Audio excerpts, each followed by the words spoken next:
Hi and welcome back to my YouTube channel truly twisted. So कैसे हैं आप सब? आई होप आप सब अच्छे होंगे, अपने घर पे होंगे एंड सेफ होंगे। वैसे ओमिक्रॉन काफ़ी ज़्यादा फैल रहा है, सो आप सब सेफ रहे, सोशल डिस्टेंस का पालन करें और साथ ही मास्क का प्रयोग करना ना भूलें। मैं श्रुति आप सबके साथ आ गई हूँ एक और वीडियो लेकर। लेकिन वीडियो में जाने से पहले, जैसे कि आप सबको पता है कि आज हमारे फ्रीडम फाइटर नेताजी सुभाष चंद्र बोस जी का 125th बर्थ एनिवर्सरी है and leaders like Netaji are source of inspiration. So let us observe this day by devoting ourselves in the service of our nation. So चलिए आज के वीडियो की ओर बढ़ते हैं। तो आज का वीडियो भी यही है। आज का वीडियो है आरजे रौनक का एंड आज का वीडियो का टाइटल है क्या बनाता है नेताजी को भारत का सबसे बड़ा leader, 3 qualities of Subhash Chandra Bose. तो चलिए फटाफट इस वीडियो को देखते हैं। So guys let's begin the video. Bharat के ग्लोबल सोल्जर नेताजी सुभाष चंद्र बोस एक प्लेन क्रैश का शिकार हुए। कुछ लोगों का मानना है कि उस प्लेन क्रैश में उनकी मौत हो गई और कुछ लोगों का मानना है कि वो इस क्रैश को सरवाइव कर गए थे और उसके बाद भी जिंदा थे। हम इन दोनों में से किसी थ्योरी पर डिस्कशन नहीं करेंगे क्योंकि हमारा मानना यह है कि सुभाष चंद्र बोस जैसा, नेताजी जैसा एक आइकन किसी एक्सीडेंट में खत्म हो ही नहीं सकता।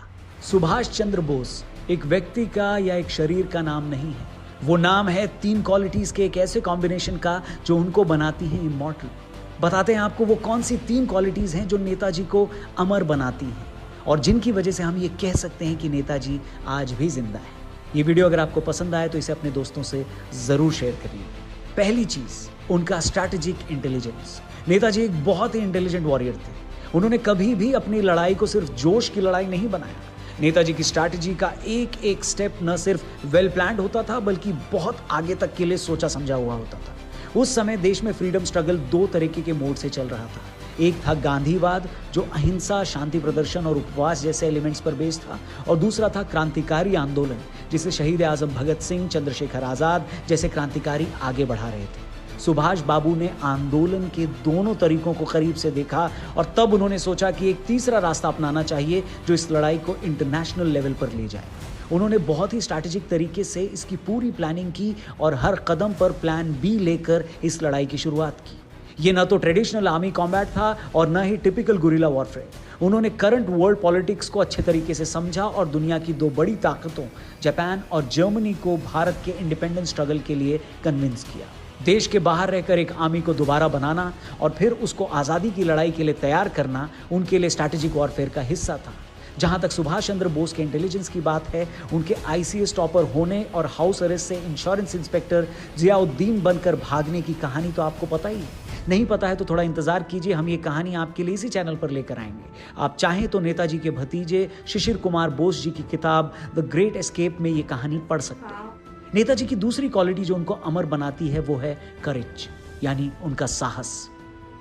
जिस समय सुभाष चंद्र बोस जी आज़ादी की लड़ाई में आए उस समय क्रांतिकारी होना ब्रिटिश सरकार की नज़रों में सबसे बड़ा अपराध था। क्रांतिकारी बनने के शुरुआती दौर में ही नेताजी को जेल जाना पड़ा, लेकिन जेल का लोहा उनके अंदर के लोहे को नहीं पिघला सका। सुभाष बाबू ने जितना बड़ा सपना देखा वो सपना देखना ही बड़ी हिम्मत का काम था।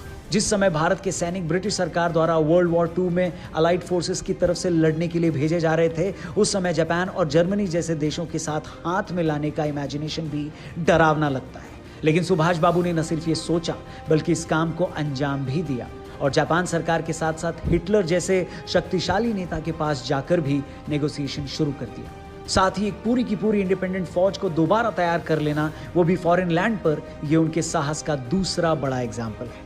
क्रांतिकारी रास बिहारी बोस की लीडरशिप में इंडियन नेशनल आर्मी ने अपना काम तो शुरू कर ही दिया था, लेकिन जापानी पार्टनर्स के साथ कुछ कंट्रोवर्सीज के बाद आर्मी बिखर गई थी। रास बिहारी बोस जी ने आईएनए को सुभाष बाबू के हाथों में सौंप दिया। नई लीडरशिप में आईएनए न सिर्फ दोबारा बनकर तैयार हो गई बल्कि उसने नॉर्थ ईस्ट इंडिया में अपनी लड़ाई को जोर शोर से शुरू भी कर दिया था। और तीसरी बात जो नेताजी को हमारे अंदर हमेशा जिंदा रखती है वो है उनकी लीडरशिप।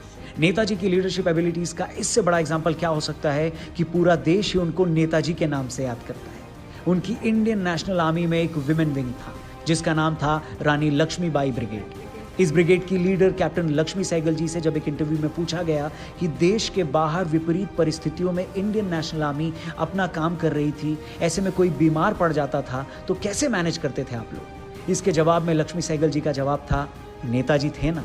उन्होंने आगे बताया कि हजारों की इस आर्मी में किसकी क्या प्रॉब्लम है नेताजी को सब पता होता था और नेताजी सबकी प्रॉब्लम्स को खुद अपनी निगरानी में सॉल्व करवाते थे। ये होती है लीडरशिप, वरना देश के बाहर रहकर 40,000 से अधिक लोगों को आवाज देकर उनको इतनी बड़ी लड़ाई के लिए इकट्ठा करना और तैयार करना तो सपने में भी नहीं सोचा जा सकता।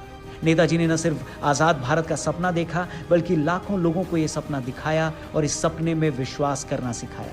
इसके लिए जिस लेवल की लीडरशिप की जरूरत थी वो नेताजी में थी। नेताजी के भाषण, उनकी बातें ऐसी थी जिससे सुनने वालों की नसों में उबाल आ जाता था।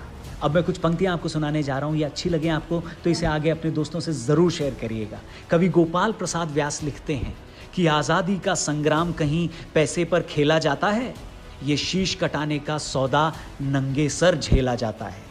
यूं कहते कहते वक्ता की आंखों में खून उतर आया, मुख रक्त वर्ण हो दमक उठा, दमकी उनकी रक्तिम काया। आजानु बाहु ऊंची करके वे बोले रक्त मुझे देना, इसके बदले भारत की आजादी तुम मुझसे लेना।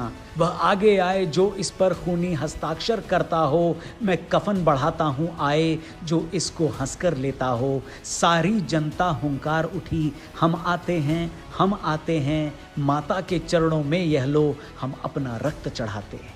इस तरह का जोश भरने की ताकत अपने शब्दों में रखने वाले नेताजी सुभाष चंद्र बोस हमारे दिलों में हमेशा जिंदा थे, जिंदा हैं और जिंदा रहेंगे। जय सुभाष, जय हिंद। जय हिंद।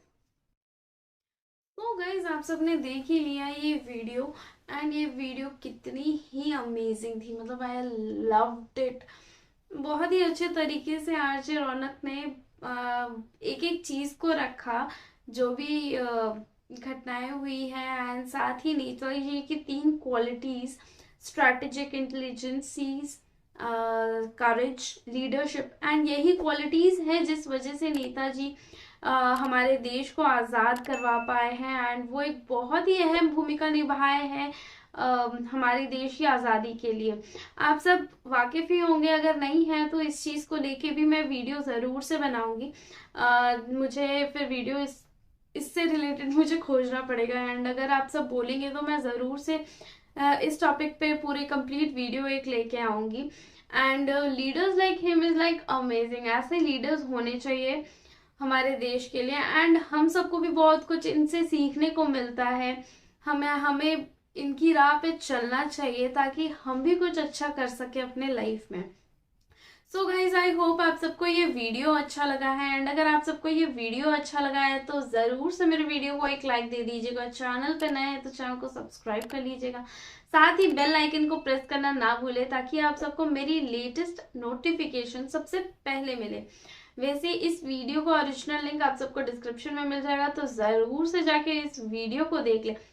साथ ही मेरा इंस्टाग्राम आईडी आप सबको डिस्क्रिप्शन में मिलेगा, तो ज़रूर से जाके मुझे फॉलो कर ले। वैसे अगर आप सबको ये वीडियो अच्छा लगता है तो प्लीज़ आप सब अपने फ्रेंड्स एंड रिलेटिव्स के साथ शेयर करें एंड जो भी अच्छा चीज़ लगता है आपको इस वीडियो का या आपके पास कोई सजेशन है मेरे लिए कोई नए वीडियोस के लिए तो ज़रूर से मुझे कमेंट सेक्शन पे बताएं। मिलते हैं आप सबसे अगले वीडियो में। Till then take care and bye bye.